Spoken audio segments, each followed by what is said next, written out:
What's up, guys? This is Matt from Cruise Punk, and today I'm gonna take you guys on a review on this bad boy, the Ford Fiesta.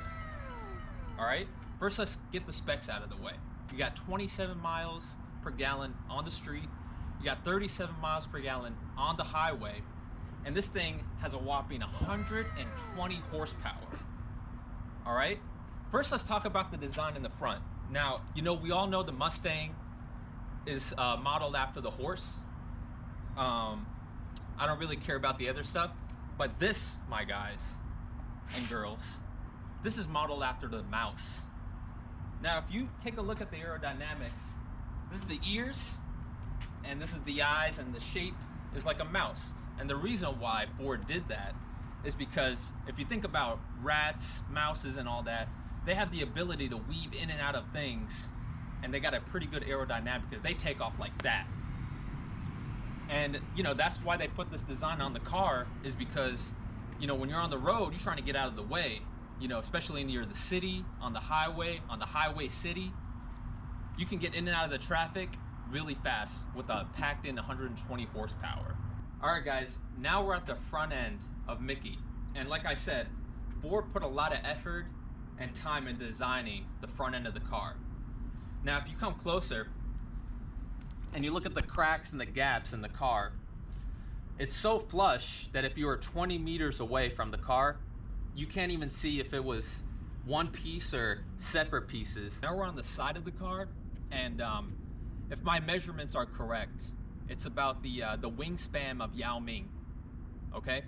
Now, again, with the details, if you come over here to this side view mirror, if I may show you this, they give you, instead of having a whole piece, they give you two pieces.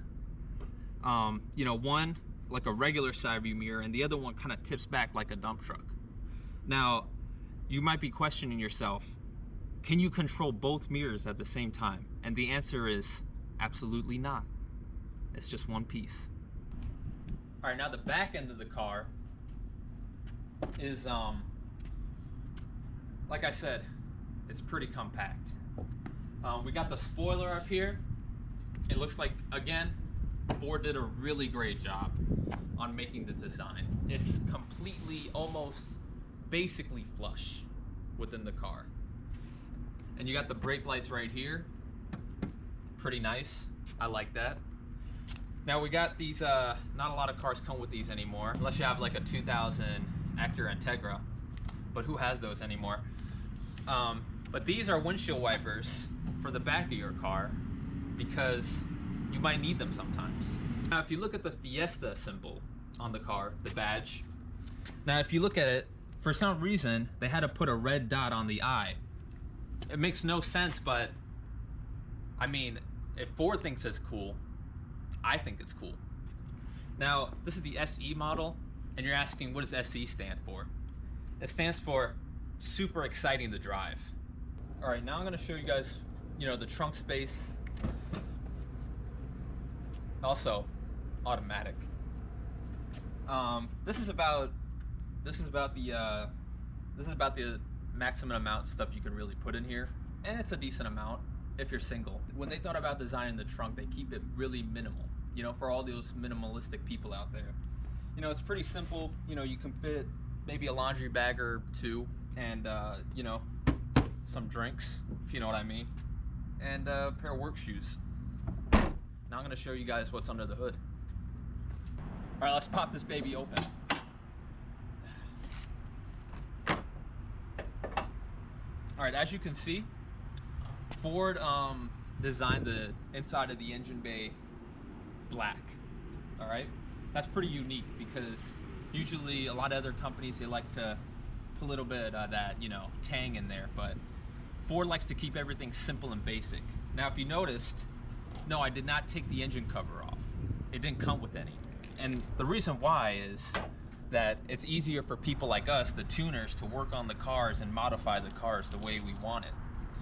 Now, I want to show you guys something cool. Now, if you come over here, this is perfectly designed for this car.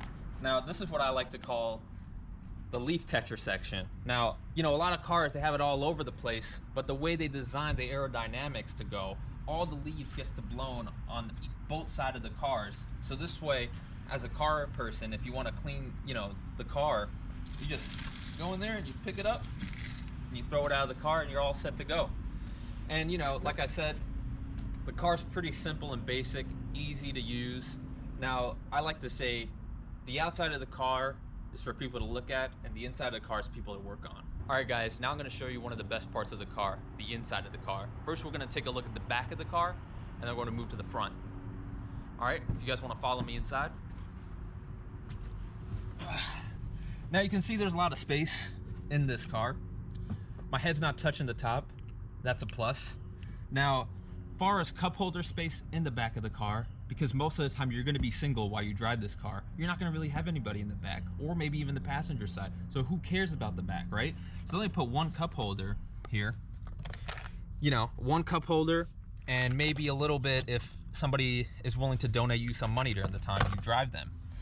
And that's pretty much it. Now the front of the car, you got, you know, your basic steering wheel, you got your speedometer, you know, you got the radio work, you got the 2 cup holders, and for some reason Ford decided to put 4 cup holders in the front of the car, because if you're single, you're probably not going to clean your car all the time, and you're going to need a lot of cup holder space to put all the other drinks that you keep getting when you're on the road. So we got one here, one on that door right there, and then we got 2 bad boys right here if you want to put that 7-Eleven Max XL size cups in here. Now for the main cockpit console section, where you're going to be doing all your work while you're driving, you know, you got the basic dial ins and dials out, you know, as far as radio selection, you know, your phone, sound, menu. But you know, what's another good part is that you also get, you know, your house phone on the side too. So if you basically want to live in this car, it's possible, because I'm pretty sure the car actually takes voicemails at the same time. So that's pretty good. Another cool feature about this car is there's no locks in here at all. The only lock you have in this car is this one right here. If you want to get a close up on that, that's the only lock that you have on this car for the whole entire car. Now, you know, everything else is pretty good. We got the glove compartment right here, which I keep some free Panda Express cards, you know, because if you're single, you gotta have all these things ready when you're on the road. Yeah, you know, so if you guys are ready to join me on an adventure in this car while I take you down my local town roads, you'll be amazed what this car can do. So buckle up, let's get going. Since you just heard the sound of my sexy mobile, let's go on a cruise. Because we are Cruise Punk. Oh, I also want to point out the shifter is a straight line, so you won't have those cars with the zigzag puzzles. It's easy and simple. We also have the sport mode, which I will show you in a bit how powerful this is. And you know, some sports cars, they come with the paddle shifters on the side, but for this car, they thought even more about the driver. They put the paddle shifters on the shift knob right here. Put the paddle shifters on the shift knob right there, which my opinion is way more efficient than those Lambos and stuff. And that's why I beat them on the tracks every weekend. Just gonna pull out. I know a lot of guys that they spend days and nights thinking about what they should name about their car. And for me, that's never been a problem with this car, because, you know, the name right there, Fiesta. What more you need to say? It's one of the feminist names of a car I ever thought about. That's what I named my car, Fiesta. So, you know, in a bit I'm gonna take you guys to these roads that I usually go to when I go to McDonald's and get a big fry and a large Coke or 2. Depends how long I'm gonna be driving. But you know, the car handles really smooth, and you know, it's more about how the car controls you than you control the car. You know, because if you go, when you're slow, you know, you feel like the car's pretty good and, you know, you're low to the ground. But once you start getting fast, you can start feeling the car taking control of you. You know, we got a Corvette in front of us right now, but he's probably thinking to himself, he should have got a Fiesta. Now, the brakes is really smooth on this car. I have to give it that.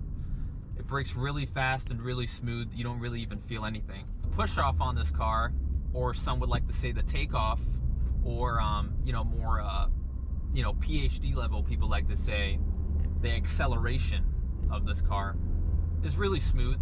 And you know, you don't really feel well, I would say you do feel the shift of the gears, but it's not as rapid as you know, like a RXS or something like that. There's a lot of good things about a manual car, but there's way more better stuff about an automatic car.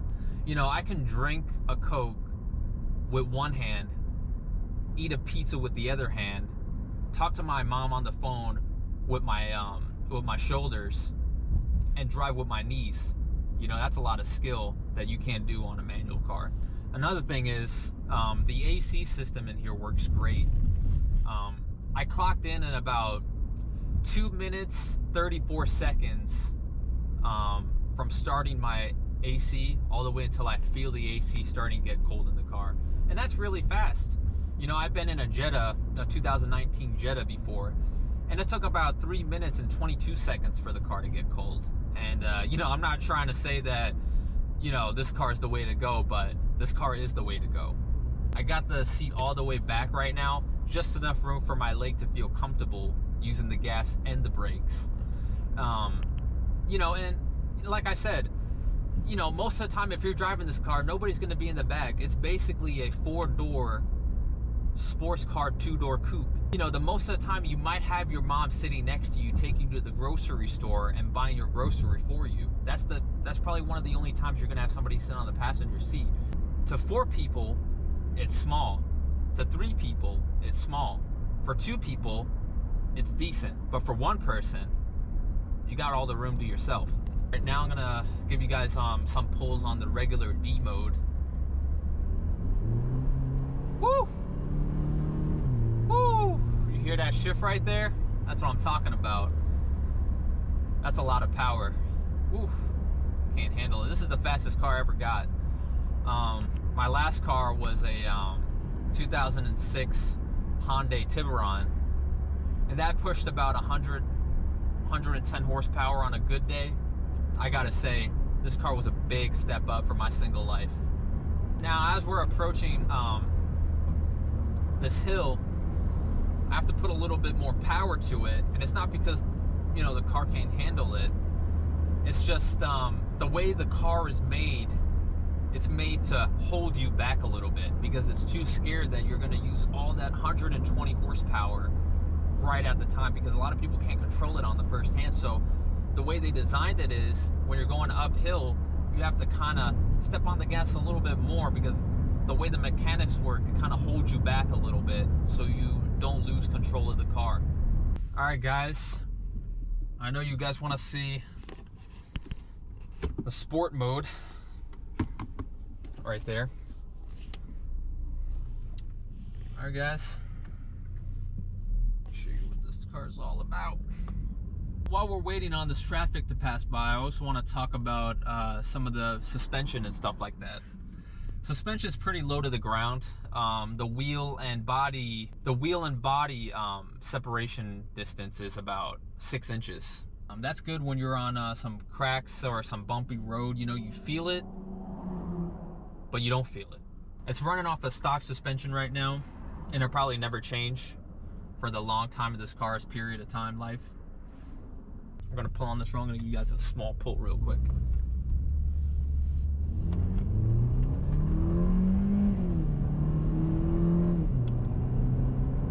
And that was about it. We beat a lot of cars off of the pull. You know, I once watched a TV show, not really related about cars, but they talked about cars for like 30 seconds, and they said it's all about the pull, not about the distance. So that was a pretty good pull in my opinion. If you get a good pull, you're basically 60% in the win of the race. You drive this car with one hand, you know, if you want to pimp ride it, you know, and the answer is yes and no. I recommend pimp riding when you're in the city, when you're going around 25, 35, 40. But if you're going over 45, if you're going 50, 70, 80 on the highway, I highly recommend that you use both hands. First of all, you can feel the full control of the car controlling you. And, if you use one hand, I'm going to be honest, you might actually go off the road, and that's the car actually trying to kick into drift mode. Since I'm taking you guys on a drive along, I just want to take you guys to my routine stop of the day. Mickey D's. God, I love this place.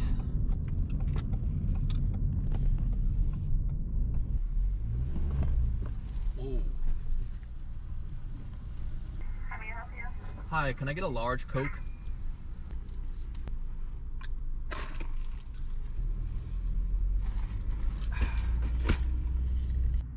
Alright guys, that concludes the review today of the 2019 Ford Fiesta, the Mouse. If you liked the content today, please leave a like. If you want to see more, subscribe. If you have any thoughts or anything that you want us to know about, leave a comment. I appreciate you guys watching, and we'll see you all in the next video. Thank you. Oh, y'all surprised cause I ain't got a LA chick on my side, the passenger, the LA whip. It's all good, I got love for my LA chicks, but I'm